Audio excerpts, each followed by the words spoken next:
We are reading 6th chapter, first shloka, taking the shloka itself. So Krishna is saying, śrī-bhagavān uvāca, anāśritaḥ karma-phalaṁ kāryaṁ karma karoti yaha sa sannyāsī ca yogī ca niragnir cākriyaḥ. So, anāśritaḥ karma-phalaṁ. We have all taken shelter of something. We have all taken shelter of the fruits. I cannot speak of us, I can speak for myself. That we have taken shelter of the success, what we consider as success.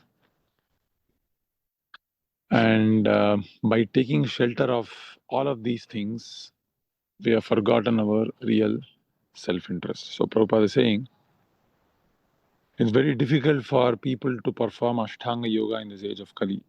And the purpose of yoga is to not have this anāśritaḥ karma-phalaṁ.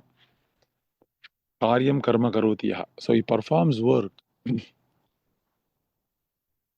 but he is not performing work to be in this material world. So everyone is afraid in this world because they want to be in this world. just by being in a state where we want to be in this world constantly, we become afraid. Pretty interesting, is it not? So whatever people consider as success means this world is to settle in this world. Like I think His Grace Mahotsaha Prabhu gave a very nice class a couple of days ago. He said, Indians are very good at two things. They want to adapt and they want to settle. Adjust and they want to settle. These are the two key words for Indians, adjust and settle. If they are able to fulfill these two words, adjust and settle, then it's a success. That's what they ask the question, right, everyone. Have you settled in life? Settled means what? I have a wife, I have a child, and you have a nice paying job and a nice car in the garage and a single family home in Novi or Troy, wherever you are, in Rochester Hills or whatever.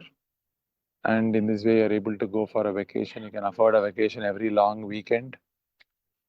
Or maybe even a European vacation in summer. Then, wow, you are settled in North America. So, this is the desire for every person in this world. So, this is anāśritaḥ karma-phalaṁ. Anāśritaḥ karma-phalaṁ. They want to be in this world. But how much ever we try to be in this world and adapt and adjust and settle, material world kicks us on our face actually. This is anāśritaḥ karma-phalaṁ. So it is not possible to stay here. So if we understand that, whatever a materialist would consider a great defeat actually becomes a great success in the eye of a person who has understood this truth, that we can't be in this material world. And actually I have to go back to Krishna. Correct? So Krishna has given me this defeat in my life. What a great fortune. Right? Because what is success and defeat, is basically the material definition of success and defeat is based on the mode of passion predominantly. For instance, say you're giving a class or say you're distributing books. A material definition of success could be from even in a spiritual activity. It could be if a lot of people come to the class, or if many people take your books, or if many people join the movement, or many people become initiated. Like this is all, I mean, of course, in one sense you could say it's spiritual also because you're getting more devotees join. Krishna has become happy. Yes, that's true. But a devotee doesn't want to amass followers, or a devotee doesn't want big temples. If it's a big temple, it's good. If it's a small temple, it's bad. Correct? If it's an English-speaking person, it's nice. If it is a Hindi-speaking person, it's bad. So these are all material definitions. The modes are based on the mode of passion and ignorance.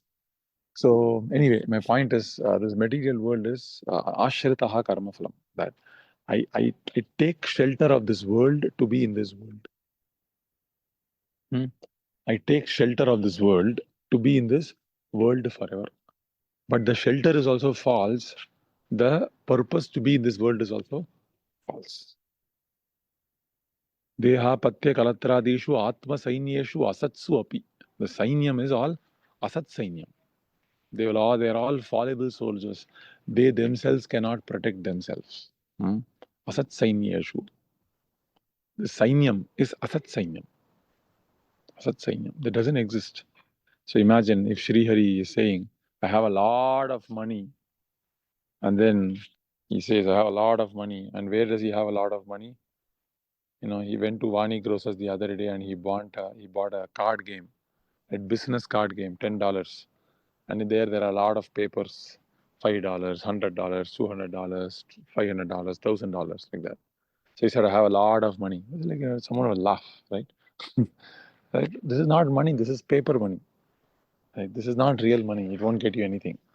Similarly, Bhagavatam is laughing at us when we say, I have a lot. I have so much to protect me. Bhagavatam is laughing. It is saying, it is asat sainyam. Asat sainyam means an army that doesn't really exist, actually. So this is what Krishna is saying. So a devotee takes shelter only of the lotus feet of the Lord. And he lives in the Lord, just like a materialist takes shelter of this world to live in this world perpetually, which is not going to be possible, which is a mirage, which is a fantasy, which is a phantasmagoria. Right? A materialist has this fanciful idea.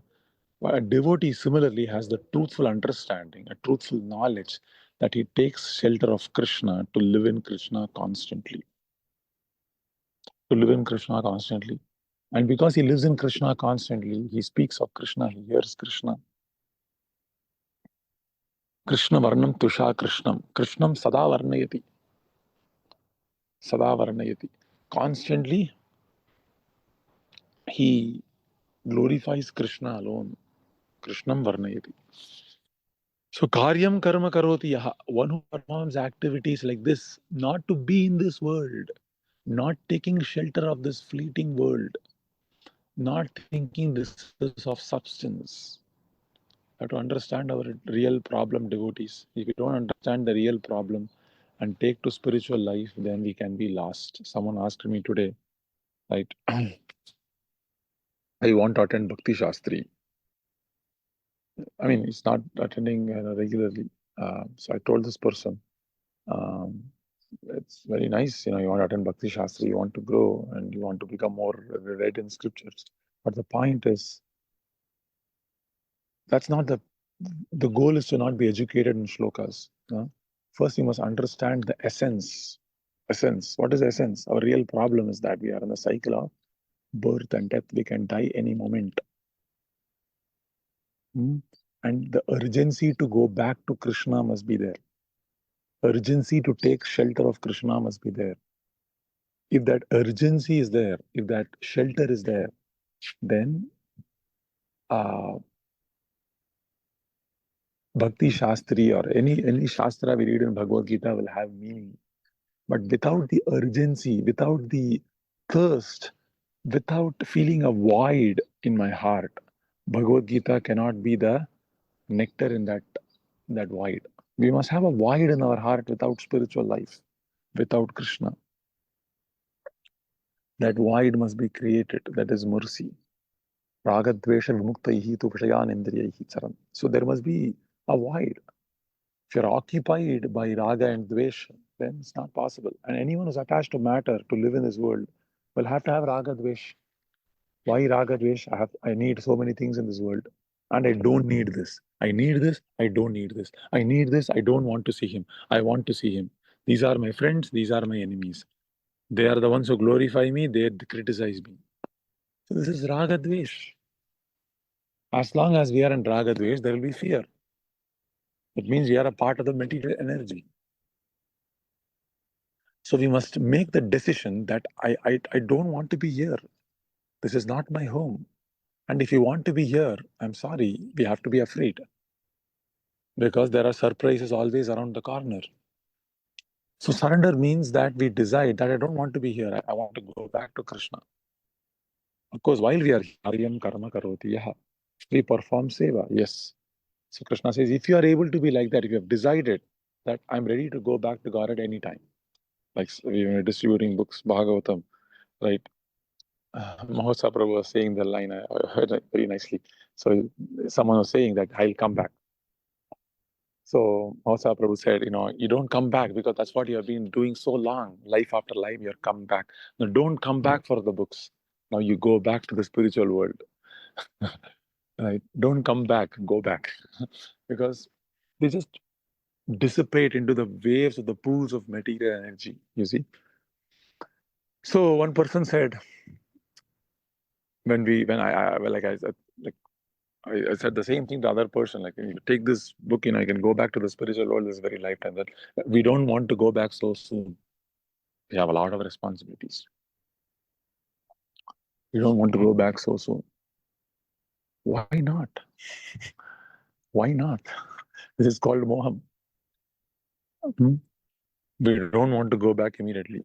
Of course, we have some service to the Lord. We should think like that. I don't want to go back. I have a lot of service to do. I have a lot of purification to do. That's a good attitude. If I go back, if I die right now, I'm not purified yet. That's okay, fine. But if Krishna is ready to take me back to Godhead, I'm ready. We should be like that. That is called a sannyāsī cha yogī cha. Ready to go back to Godhead anytime, any moment. If Krishna calls me, I'm ready to go back.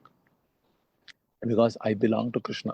Of course, one must understand the reality of the spiritual world in order to be convinced. And who can understand the reality of the spiritual world?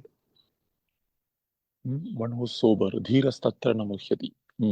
I've told this also in one of the previous sessions, that if you are not sober, we can't understand the reality of the spiritual world. It's not possible. And if you're not convinced by the reality of the spiritual world, you won't have a desire to go back to the spiritual world. And if you don't have a desire to go back to the spiritual world, material world, the miseries of the material world will feel, then what else? What else is the alternative? Maybe I'll just have to be here only. What else can I do? So one will feel like that. One won't feel the urgency. One won't feel the greed to go and serve Krishna back home, back back to the spiritual world. So the point is, we can be in this world, but while be in this world, we should not think my purpose of being in this world is to take shelter of this world, to be in this world constantly. Materialists think like that. So Prabhupada is saying everyone acts in this world to maintain his family and their paraphernalia, but no one is working without some self-interest, some personal gratification, be it concentrated or extended. The criteria of perfection is to act in Krishna consciousness and not with a view to enjoying the fruits of work.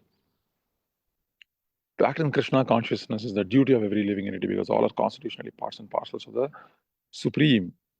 The parts of the body work for the satisfaction of the whole body. The limbs of the body do not act for self-satisfaction, but for the satisfaction of the complete whole. Similarly, the living entity who acts for the satisfaction of the supreme whole and not for the personal satisfaction is the perfect sannyāsī, the perfect yogi. So we should not think that ceasing all activities is a sannyāsī or to become, like an artificial renunciant. That's not the real sannyāsī, Krishna is saying. So you perform all activities in this world, but not to be in this world and to take shelter of this world. Perform all your activities. Through those activities, swakarmanam tam abhyarchya. Krishna is so kind. Even if you are performing these activities, we can remember him. We can remember him. So all the gopis used to think of Krishna while they were doing all their activities. So he has no desire for self-satisfaction, a devotee. So like Mahaprabhu is praying, Nadhanam Natanam Nasundarim Kavitam Vajagadisha Kamari Mama Janmani Janmanishwari Bhavatat. So conclusion is we act in this world, but we don't act in this world with a false determination, with a false idea that I'll be in this world, I am a part of this world, I'm a product of this world. No.